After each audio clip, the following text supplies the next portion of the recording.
Наистина много работа ни предстои и ние сме готови да помогнем на Република Северна Македония, когато става въпрос за вземане на решение в Северноатлантическия договор, когато става въпрос за изграждане на отбранителни способности, когато става въпрос за отбранително планиране, когато става въпрос за изграждане на кадри и много, много други дела.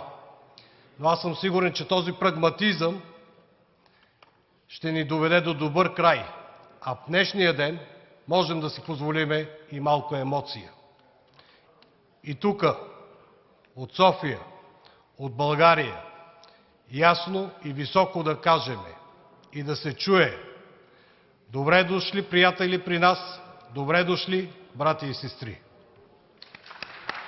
В наш национален интерес е югозападната ни съседка да бъде част от зоната на споделени демократични ценности, да поеме своя дял от отговорностите и задълженията, произтичащи от членство в НАТО, както и да допринася за евроатлантическата сигурност. В рамките на НАТО хоризонтите за бъдещо сътрудничество допълнително се разширяват.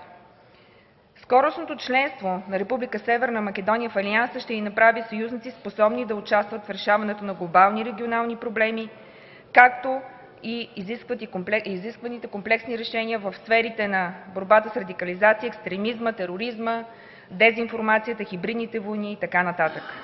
Съвместните учения между армиите ни ще допринесат както за развитието на отбранителните ни способности, така и ще помогнат за преодоляване на справедливо наслагваните предубеждения от миналото. Искам да поздравя председателя на Събранието на Република Северна Македония господин Талат Джафери, че е тук с нас, да го уверя, че знам колко труден и дълъг беше този процес, самите ние минахме през него, и да изразя увереност, че правилните поуки са направени от грешките в миналото и бъдещето пред нас е общо, така както е общо и нашето минало.